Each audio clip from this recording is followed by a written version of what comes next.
সরকারি চাকরিজীবীদের জন্য একটি ঐতিহাসিক মুহূর্ত সৃষ্টি হয়েছে আজ। যমুনা অতিথি ভবনে সরকারের উচ্চ পর্যায়ের নীতি নির্ধারকদের এক গুরুত্বপূর্ণ সভায় নবম জাতীয় বেতন স্কেল চূড়ান্ত অনুমোদন পেয়েছে।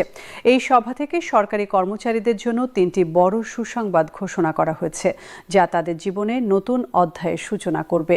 বছরের পর বছর ধরে বেতন বৈষম্য এবং জীবনযাত্রার ব্যয় বৃদ্ধির বিরুদ্ধে যেসব দাবি নিয়ে সরকারি কর্মচারীরা সোচ্চার ছিলেন, আজ সেসব দাবি প্রধান উপদেষ্টা স্বীকৃতি দিয়েছেন। আজকের সভায় প্রধান উপদেষ্টা পে কমিশনের কার্যক্রমে অযৌক্তিক বিলম্বের বিষয়ে কঠোর সমালোচনা করেন এবং দৃঢ় নির্দেশনা প্রদান করেন। তিনি সরাসরি প্রশ্ন তোলেন, এতদিন সময় লাগছে কেন? তিনি স্মরণ করিয়ে দেন, আমি নিজে এই পে কমিশন গঠন করেছি এবং যাদের হাতে এই গুরুত্বপূর্ণ দায়িত্ব তুলে দেওয়া হয়েছিল তাদের যোগ্যতা এবং অভিজ্ঞতার প্রতি আস্থা রেখে আমি মনে করেছিলাম মাত্র 2 থেকে 3 মাসের মধ্যে নবম বেতন স্কেলের সকল কাজ সম্পন্ন হবে।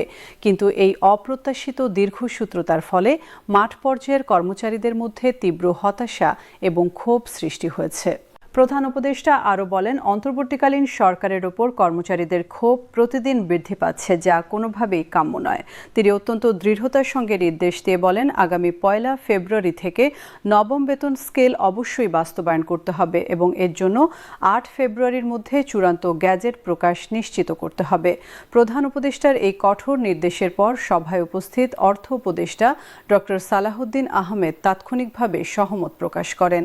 অর্থ উপদেষ্টা জানান, প্রধান উপদেষ্টা যেহেতু 1 ফেব্রুয়ারি থেকে নবম বেতন স্কেল কার্যকরের দৃঢ় নির্দেশ দিয়েছেন এবং এটি এখন সময়ের অপরিহার্য দাবি হিসেবে চিহ্নিত, তাই গ্যাজেট প্রকাশ করা অত্যাবশ্যক হয়ে পড়েছে। তিনি আশ্বস্ত করেন, কর্মচারীদের মধ্যে বেতন বৃদ্ধি নিয়ে যে ধোঁয়াশা এবং বিভ্রান্তি রয়েছে তা নিরসনের জন্য আগামী 2 থেকে 3 দিনের মধ্যেই গ্যাজেট প্রকাশিত হবে।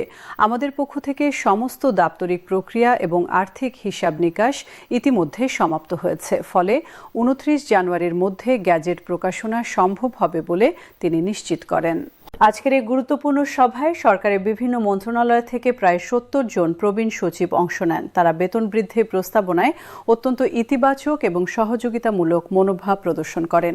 সচিবদের সম্মিলিত অভিমতে উল্লেখ করা হয়, জাতীয় বেতন স্কেল পরিবর্তন একটি জটিল এবং সময় সাপেক্ষ প্রক্রিয়া হলেও এই কাজে 2 থেকে 3 মাসের অধিক সময় ব্যয় করা সমীচীন নয়।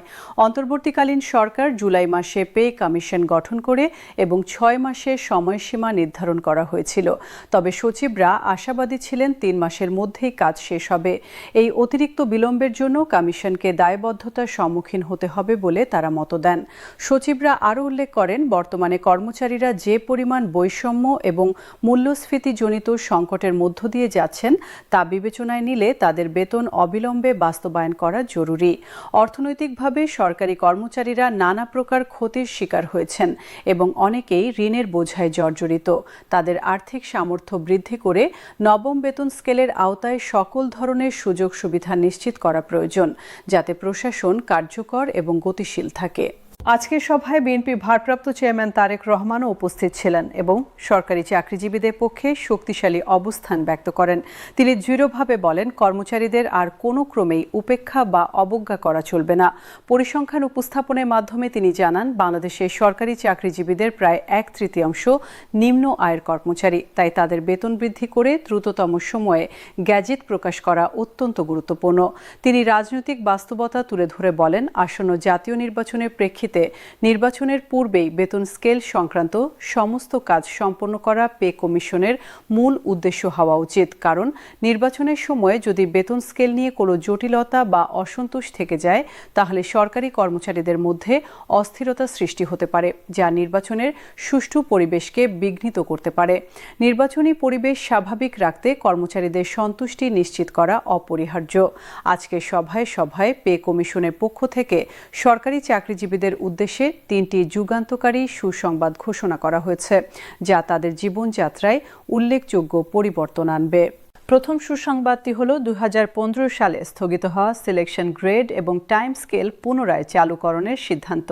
সভায় আলোচনায় প্রকাশ পায় যে নতুন বেতন স্কেলে কর্মচারীদের বেতন বৃদ্ধি পেলেও কর্মকর্তাদের বেতন থাকবে অনেক বেশি। তাই সিলেকশন গ্রেড এবং টাইম স্কেল পুনঃপ্রচলন না করলে প্রশাসনে বিরাট বৈষম্য তৈরি হতে পারে।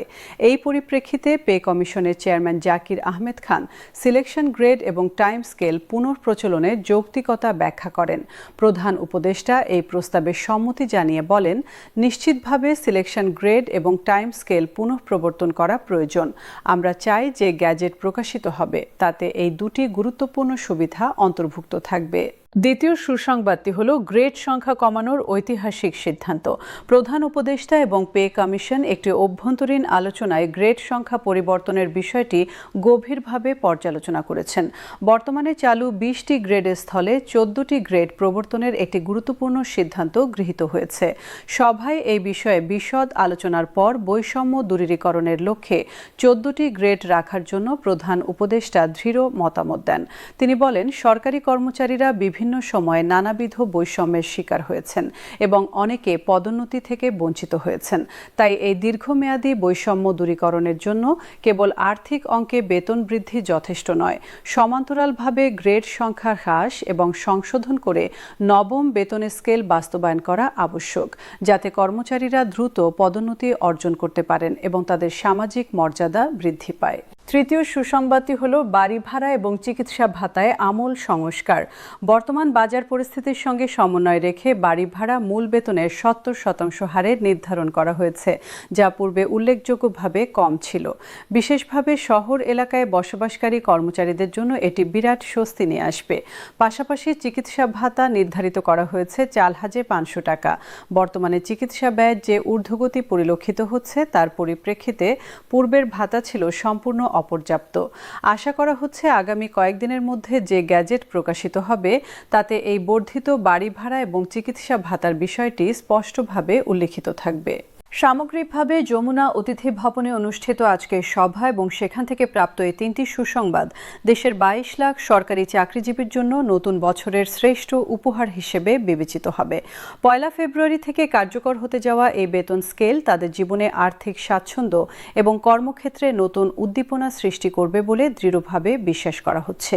এই নতুন বেতন কাঠামোর বাস্তবায়ন দেশের প্রশাসনিক কাঠামোকে আরও সুদৃঢ় করবে এবং কর্মচারীরা তাদের দায়িত্ব আরও দক্ষতা এবং নিষ্ঠার সঙ্গে সম্পাদন করতে সক্ষম হবেন। এই পদক্ষেপ কেবল কর্মচারীদের ব্যক্তিগত জীবনে নয়, বরং সামগ্রিক প্রশাসনিক কর্মদক্ষতায়ও ইতিবাচক প্রভাব ফেলবে।